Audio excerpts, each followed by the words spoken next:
ॐ भूर्भुवः स्वः तत्सवितुर्वरेण्यं भर्गो देवस्य धीमहि धियो यो नः प्रचोदयात्। ओम शांति शांति शांति। नमस्कार मेरे प्यारे दोस्तों, ये भगवान श्री रमन महर्षि के उपदेश, उनके अपने शब्दों में श्रृंखला का 13वां वीडियो है। ये शुरू होता है इस पर्सन से। पर्सन, आत्मा अनुभव के लिए कब तक गुरु की आवश्यकता है? उत्तर, अज्ञान रहे तब तक गुरु की आवश्यकता है। अज्ञान आत्मा पर स्वप्रेरित लेकिन गलत मर्यादा का आरोपण है। भजन करने पर ईश्वर शिथिर भक्ति देता है जो आत्म समर्पण में परिणत होती है। भक्ति के आत्म समर्पण करने पर, भक्त के आत्म समर्पण करने पर ईश्वर गुप्त रूप में प्रकट होकर दया करता है। गुरु जो कि ईश्वर है, यह कहकर भक्त का मार्गदर्शन करता है कि ईश्वर अंदर है और आत्मा से भिन्न नहीं है। इससे मन की अंतर्मुखता सिद्ध होती है, जो अंत में आत्मा अनुभव में परिणत होती है। प्रश्न, यदि अनुग्रह का इतना महत्व है तो व्यक्तिगत प्रयत्न का क्या कार्य है? उत्तर, साक्षात्कार की अवस्था प्राप्त होने तक प्रयत्न आवश्यक है। उसके पश्चात भी आत्मा का अनायास स्वयं स्फुरत अनुभव निरंतर स्पष्ट रूप से होना चाहिए, अन्यथा आनंद पूर्ण नहीं होगा। ऐसी सहज अवस्था प्राप्त होने तक किसी न किसी रूप में प्रयत्न आवश्यक करना चाहिए। हमारे प्रयत्नों से पर एक अनायास अवस्था है, जब तक वह सिद्ध नहीं होती प्रयत्न आवश्यक है। ऐसे एक कृत्रिम आनंद का एक बार भी अनुभव करने के पश्चात मनुष्य बार बार उसका अनुभव करने का प्रयत्न करेगा।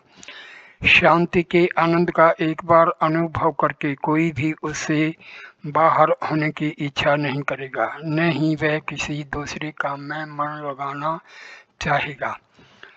प्रश्न, ईश्वर का अनुग्रह साक्षात्कार के लिए आवश्यक है या मनुष्य अपने व्यक्तिगत प्रामाणिक प्रयत्न से उस अवस्था तक पहुंच सकता है जहां से जन्म मरण संसार में वापस आना नहीं होता? महर्षि इसका उत्तर देते हैं, साक्षात्कार के लिए ईश्वर का अनुग्रह अनिवार्य रूप से जरूरी है।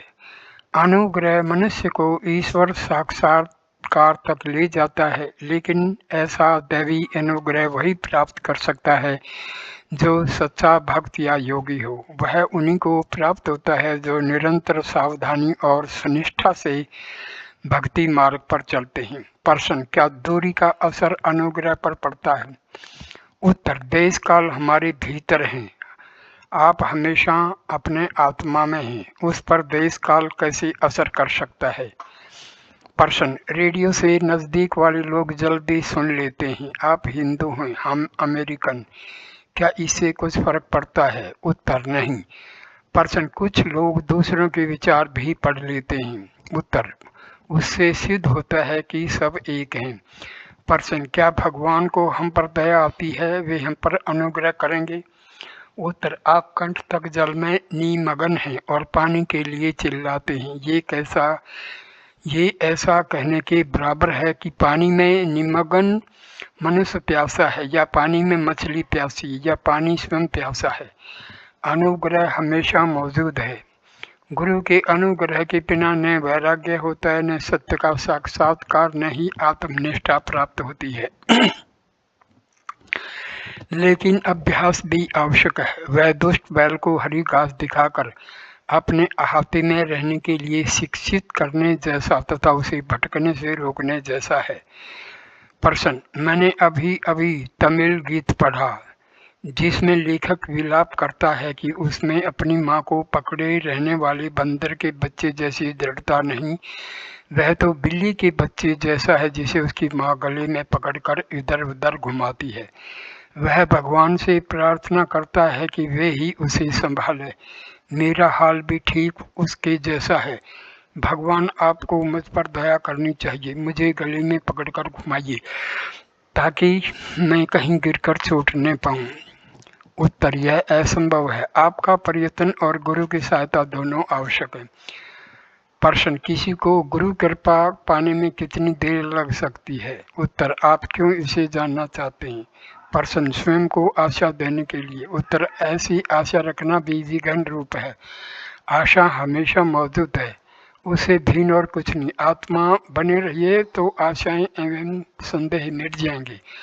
अनुग्रह आदि मध्य और अंत है। आत्मा अनुग्रह है। आत्मा का शरीर के साथ गलत तादात्म्य किया जाता है, अतः गुरु को शरीर माना जाता है। लेकिन गुरु की दृष्टि में गुरु केवल आत्मा है और आत्मा एक है, अद्वितीय है। गुरु आपको कहता है कि केवल आत्मा का अस्तित्व है, तो क्या आत्मा आपका गुरु नहीं हुआ? अनुग्रह और कहाँ से आएगा? वह केवल आत्मा से आता है। आत्मा का प्रकट होना अनुग्रह का प्रकट होना है और इससे उल्टा भी सत्य है। गलत दृष्टिकोण के कारण ये सारे संदेह उत्पन्न होते हैं तथा परिणाम स्वरूप अपने स्वरूप के बाहर से वस्तुओं के आने की अपेक्षा की जाती है। आत्मा के बाहर कुछ भी नहीं है।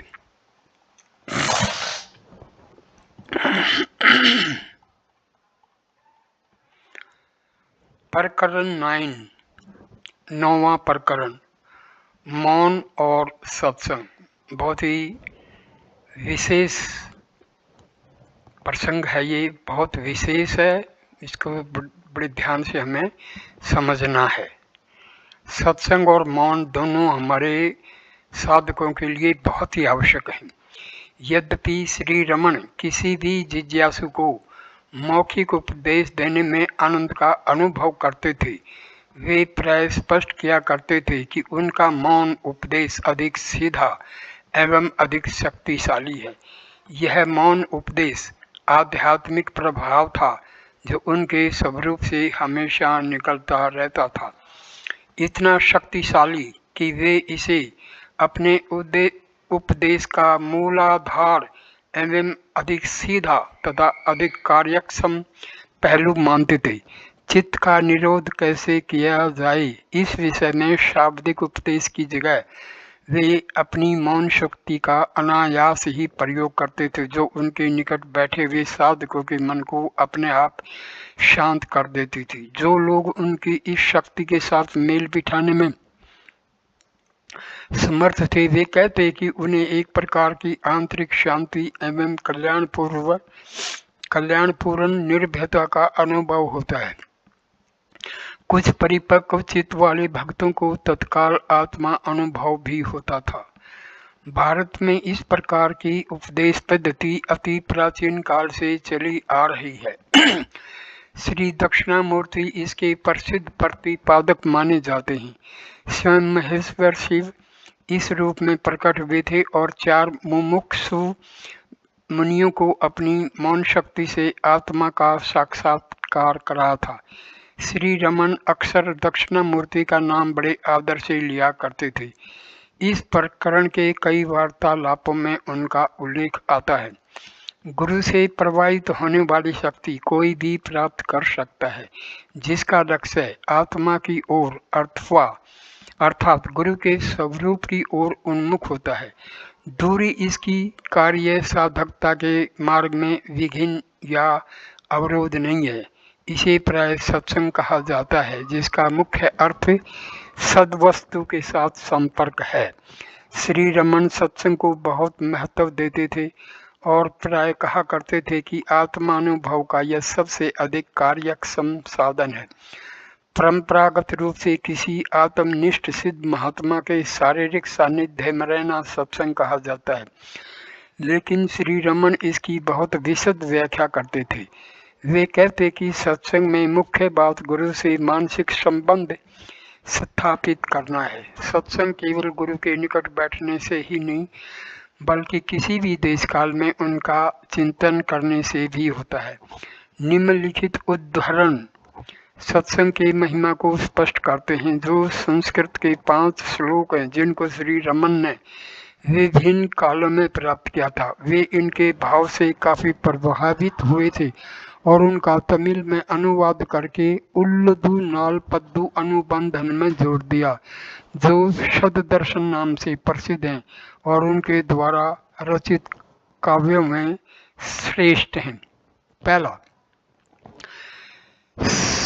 सत्संग से दुनियावी वस्तु में निसंगता होती है, निसंगता से निर्मोहता होती है, निर्मोहता से निश्चल तत्व में चित्त शिथिल होता है जिसे जीवन मुक्ति होती है। अतः सत्संग करना चाहिए। दूसरा, आत्मनिष्ठ महात्मा के सत्संग से हृदय में आत्म विचार उत्पन्न होता है जिससे इसी जीवन में वह प्रशस्त सहज अवस्था प्राप्त होती है जो प्रवचन सुनने से, धर्म ग्रंथों का अध्ययन करने से, उनके अर्थ का मनन करने से, सत्कर्म से अथवा अन्य किसी भी साधन से प्राप्त नहीं होती। तीसरा, यदि सत्संग प्राप्त हो तो नियमों का क्या काम है। जब दक्षिण का शीतल पवन बहता हो तब हाथ में पंखा रखने की क्या आवश्यकता है। चौथा, चंद्र ताप को, गंगा पाप को, कल्पतरु दरिद्रता को नष्ट करते हैं। निर्मल साधु महात्मा के दर्शन से ही यह सब नष्ट हो जाते हैं। पांचवा, जल में तीर्थ एवं पाषाण में मूर्तियों की समानता महात्माओं के साथ नहीं की जा सकती। अहो क्या आश्चर्य है, तीर्थ एवं देव बहुत समय के पश्चात लोगों के चित्त को शुद्ध करते हैं, जबकि साधु पुरुष दृष्टि मात्र से तत्काल शुद्धि प्रदान करते हैं। प्रश्नोत्तरी। पहला प्रश्न, भगवान घूमकर सब लोगों को सत्य का उपदेश क्यों नहीं देते। उत्तर, आपने यह कैसे जाना कि मैं ऐसा नहीं कर रहा।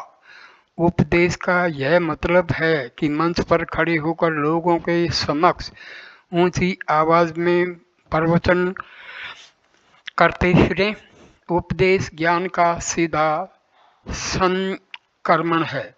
वस्तुतः ज्ञानोपदेश मौन से ही दिया जा सकता है। आप उस आदमी के बारे में क्या सोचते हैं जो 1 घंटे तक प्रवचन सुनने के पश्चात प्रभावित हुए बिना चला जाता है और उसके जीवन में कोई परिवर्तन नहीं होता। उसकी तुलना किसी दूसरे मनुष्य से कीजिए जो पवित्र संत के पास बैठता है और थोड़ी देर बाद अपनी जीवन दृष्टि में पूर्ण परिवर्तन के साथ वापस जाता है। इनमें क्या बेहतर है, जोर शोर से प्रभावहीन प्रवचन करना या मौन बैठकर आंतरिक शक्ति प्रसारित करना। दूसरी, वाणी कैसे उत्पन्न होती है। प्रथम अमूर्त ज्ञान है, उसमें से अहंकार उत्पन्न होता है जो विचार को जन्म देता है और विचार से मौखिक शब्द उत्पन्न होता है। इस प्रकार शब्द मूल स्रोत का प्रपौत्र है। यदि शब्द असर करता है तो आप ही निर्णय कीजिए कि मौन उपदेश कितना प्रबल होना चाहिए। प्रश्न, मौन इतना शक्तिशाली किस प्रकार होता है। महर्षि इसका उत्तर देते, सिद्ध पुरुष आध्यात्मिक प्रभाव की तरंगें प्रसारित करता रहता है जो कई जिज्ञासु मनुष्यों को उसकी ओर आकृष्ट करते हैं। वह चाहे गुफा में बैठा हो, पूर्ण मौन रखता हो, उसका प्रभाव अमोघ होता है। हम सत्य पर प्रवचनों को सुनकर विषय को समझे बिना ही वापस चले आते हैं, लेकिन किसी आत्मनिष्ठ महात्मा के संपर्क में आने से चाहे वह कुछ भी न कहे, सत्य के विषय में बहुत अधिक समझ हमें प्राप्त होती है। उसे लोगों के बीच जाने की कभी भी आवश्यकता नहीं है। आवश्यकता पड़ने पर वह दूसरों को निमित्त बना सकता है। सद्गुरु मौन अवस्था का प्रदाता है जिसमें आत्मज्ञान का प्रकाश से सत्य के रूप में निरंतर प्रकट होता रहता है। यदि सद्गुरु की दृष्टि शिष्य की दृष्टि से मिलती है तो मौखिक शब्द व्यवहार बिल्कुल निरर्थक है। प्रश्न, भगवान दीक्षा प्रदान करते हैं क्या। उत्तर, मौन सबसे श्रेष्ठ तथा सबसे अधिक प्रभावशाली दीक्षा है। श्री दक्षिणामूर्ति ऐसी दीक्षा देते थे। स्पर्श, दृष्टि इत्यादि से दी जाने वाली दीक्षा निम्न सत्र की है। मौन दीक्षा सबके हृदय में परिवर्तन लाती है। शिष्यों के पास आने पर दक्षिणामूर्ति मौन रहे। यह सबसे ऊंची दीक्षा है। इसमें दीक्षा के और प्रकारों का समावेश है। दूसरी दीक्षाओं में दृष्टा दृश्य का संबंध स्थापित करना पड़ता है। प्रथम दृष्टा और तब दृश्य प्रकट होना चाहिए। जब तक ये दो नहीं होते एक दूसरे को देख या छू कैसे सकता है। मौन दीक्षा परिपूर्ण है। इसमें देखना, छूना एवं उपदेश देना शामिल है। यह शिष्य को सब तरह से शुद्ध कर देती है तथा उसको सत्य में प्रतिष्ठित कर देती है। प्रश्न, स्वामी विवेकानंद कहते हैं कि सद्गुरु शिष्य में आध्यात्मिकता का संक्रमण कर सकता है। संक्रमण का मतलब होता है ट्रांसमिशन करना, ट्रांसफर करना। उत्तर, क्या इसमें किसी पदार्थ का हस्तांतरण किया जाता है? संक्रमण का अर्थ है शिष्य भाव का उन्मूलन। सद्गुरु ऐसा करता है। यह नहीं कि पहले मनुष्य कुछ और था एवं पश्चात उसका रूपांतरण किया गया है। प्रश्न, दीक्षा गुरु की भेंट नहीं है। उत्तर, ईश्वर अनुग्रह सद्गुरु पर्याय हैं, नित्य हैं तथा सर्वव्यापक हैं। क्या आत्मा पहले से ही शिष्य के अंदर नहीं है? क्या सद्गुरु अपनी दृष्टि से आत्मा का दान करता है? यदि कोई गुरु ऐसा सोचता है तो वह सद्गुरु कहलाने योग्य नहीं है। ग्रंथों में कई प्रकार की दीक्षाओं का वर्णन है। हाथ के स्पर्श से, दृष्टि से इत्यादि। ग्रंथों में यह भी लिखा है कि गुरु अग्नि, जल एवं मंत्र से कुछ विधि करता है और इन विचित्र प्रक्रियाओं को दीक्षा कहा जाता है। जैसे गुरु की ऐसी प्रक्रियाओं के पश्चात ही शिष्य में पात्रता उत्पन्न होती हो। यदि व्यक्ति को ढूंढा जाए तो वह कहीं नहीं मिलेगा। सद्गुरु ऐसे होते हैं। दक्षिणामूर्ति ऐसे सद्गुरु हैं। उन्होंने क्या किया? उनके सम्मुख जब शिष्य आए तो वे मौन थे। वे मौन ही रहे और शिष्यों के संशय मिट गए, अर्थात उनका व्यक्तित्व लुप्त हो गया। यह ज्ञान है, न कि उसके साथ सामान्यतया जुड़ा हुआ शब्द जाल। मौन सबसे अधिक शक्तिशाली कर्म है। शास्त्र कितने ही विशाल तथा शब्द भार युक्त हों, वे कार्य साधकता की दृष्टि से सफल नहीं है। गुरु मौन रहते हैं और सब में शांति अपने आप प्रतिष्ठित हो जाती है। गुरु का मौन सब शास्त्रों से अधिक विशाल तथा निश्चयात्मक रूप से कार्य साधक है। ये प्रश्न इस विचार के कारण उत्पन्न होते हैं कि यहाँ इतने लंबे समय से रहते हैं, बहुत कुछ सुनते हैं, कठोर श्रम करते हैं, फिर भी कुछ हाथ नहीं लगा। अंदर होने वाला कार्य दिखता नहीं। वस्तुतः गुरु हमेशा आपके भीतर है। प्रश्न, गुरु का मौन आध्यात्मिक चेतना की उच्च भूमिकाएं उत्पन्न करता है क्या? महर्षि उत्तर देते हैं, गुरु के मौन की शक्ति का वर्णन करने वाली एक प्राचीन कथा है। तत्व राय ने अपने गुरु स्वरूपानंद के महिमा को गाने के लिए तमिल में भरणी नाम के विशेष प्रकार के काव्य की रचना की। उसे सुनकर उसके मूल्य का निर्धारण करने के लिए पंडितों की सभा बुलाई। विद्वानों ने यह कहकर उसका विरोध किया कि भरणी ऐसे महान वीरों की प्रशंसा में ही लिखी जाती है जो युद्ध में 1000 हाथियों को मारने का सामर्थ्य रखते हों। एक यति के लिए इसकी रचना नहीं की जा सकती। इस पर लेखक ने कहा, चलिए हम सब मेरे गुरु के पास जाएं और वहीं पर इस बात का निर्णय किया जाए। वे सब गुरु के पास गए और सभी अपने अपने स्थान पर बैठ गए। तो लेखक ने अपने गुरु से उनके आने का हेतु बताया। गुरु मौन रहे और अन्य सब भी मौन रहे। पूरा दिन गुजर गया, रात हुई और इस प्रकार कई दिन रात गुजर गई, लेकिन सब मौन ही बैठे रहे। उनमें से एक में भी कोई विचार उत्पन्न नहीं हुआ और किसी ने वहां जाने का आने का प्रयोजन का बयान नहीं किया, न ही किसी ने कुछ पूछा। इस प्रकार 3-4 दिन व्यतीत होने के पश्चात गुरु ने अपने चित्त को थोड़ा सा स्पंदित किया। तब वहां बैठे हुए सब लोगों में तुरंत ही विचार प्रक्रिया शुरू हो गई। तब उन्होंने घोषित किया कि इस गुरु की मदमत हाथी जैसे हम सब के अहंकार को एक साथ जीतने की शक्ति के सामने 1000 हाथियों को मारने की शक्ति कुछ भी नहीं है। इसलिए निश्चित रूप से इनकी स्तुति में भरणी की रचना बिल्कुल उचित है। प्रश्न, यह मौन शक्ति किस प्रकार कार्य करती है?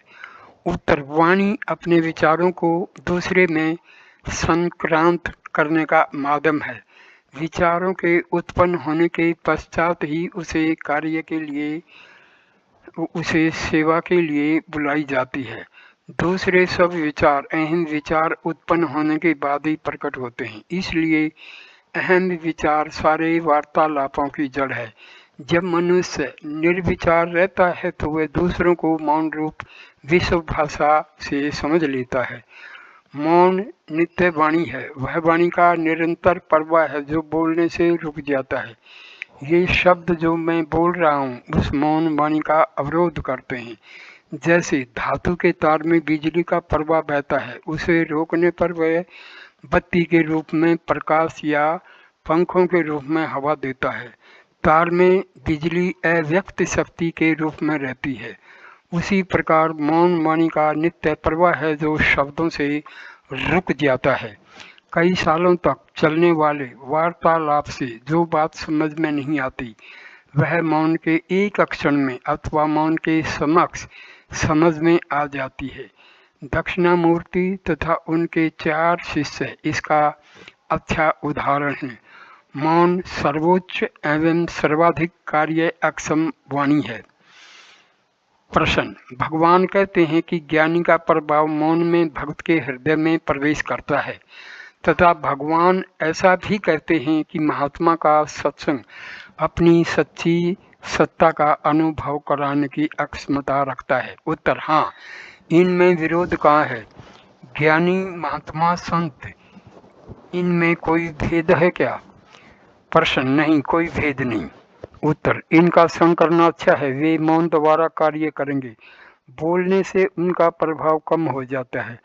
मौन सर्वाधिक शक्तिशाली है। वाणी हमेशा मौन से कम शक्तिशाली होती है, इसलिए मानसिक संपर्क श्रेष्ठ है। प्रश्न, यह बात उनके भौतिक शरीर में रहने तक ही या उसके विलय के पश्चात भी सच है? उत्तर, गुरु भौतिक आकार नहीं है, इसलिए उसके लुप्त होने के पश्चात भी यह मानसिक संपर्क बना रहता है। मनुष्य अपने गुरु के मरण के बाद दूसरे गुरु के पास जा सकता है, लेकिन सब गुरु एक हैं और उनमें से कोई भी आप देखते हैं वह शरीर नहीं है। मानसिक संपर्क हमेशा श्रेष्ठ है। प्रश्न, अनुग्रह गुरु के मन से शिष्य के मन पर होने वाली कोई सूक्ष्म क्रिया है या कोई भिन्न चीज है? उत्तर, अनुग्रह का श्रेष्ठ स्वरूप मौन है, वही श्रेष्ठ उपदेश भी है। प्रश्न, विवेकानंद ने कहा कि मौन ऊंची आवाज में भी की गई प्रार्थना है। उत्तर, वह साधक के मौन के लिए है। गुरु का मौन सर्वोच्च उपदेश है तथा अनुग्रह का श्रेष्ठ रूप है और सारी दीक्षाएं मौन से निष्पन्न होती हैं, अतः गौण है। मौन आदय स्वरूप है। यदि गुरु मौन रहे तो शिष्य का चित्त अपने आप शुद्ध हो जाता है। प्रश्न, श्री भगवान का मौन स्वयं एक शक्तिशाली प्रभाव है। वह हमारे मन में विशेष प्रकार की शांति स्थापित करता है। उपदेश। उत्तर, मौन कभी विश्राम न करने वाली वाणी है। मौखिक वाणी मौन वाणी को रोक देती है। मौन में मनुष्य अपने आसपास की परिस्थिति के साथ निकटतम संपर्क में होता है। दक्षिणामूर्ति के मौन ने 4 ऋषियों के सारे संशय नष्ट कर दिए। मौन व्याख्या प्रकटति पर ब्रह्म तत्वम का अर्थ मौन द्वारा सत्य का प्रतिपादन है। मौन को व्याख्यान कहा है। मौन इतना समर्थ है।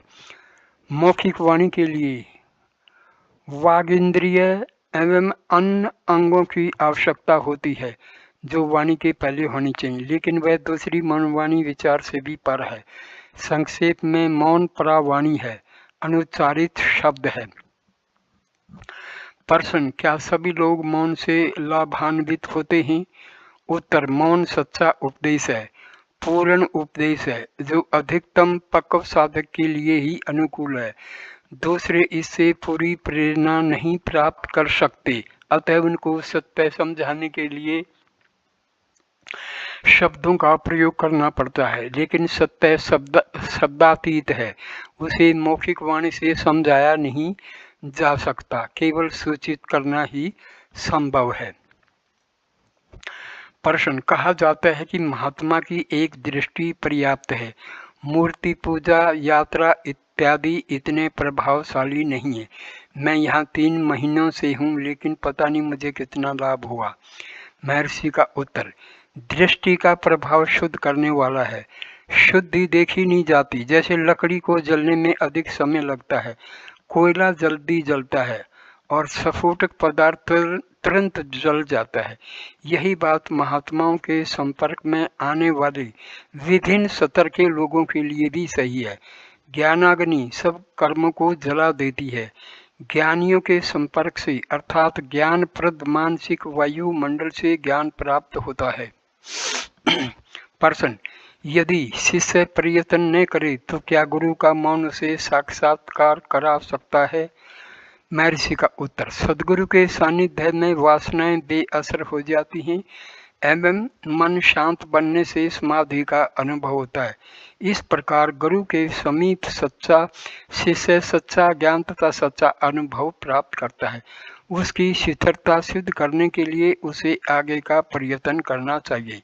कर्म से शिष्य उसे अपनी वास्तविक अवस्था जानकर जीवन मुक्त हो जाएगा। प्रश्न, यदि भीतरी आत्मा अनुसंधान का अभ्यास करना हो तो गुरु का भौतिक सानिध्य आवश्यक है क्या? उत्तर, जब तक सारे संशय मिट जाएं तब तक यह जरूरी है। प्रश्न, मैं स्वयं अपने चित्त को एकाग्र करने में असमर्थ हूँ। मैं मुझे सहायता करने वाली शक्ति का आह्वान करता हूँ।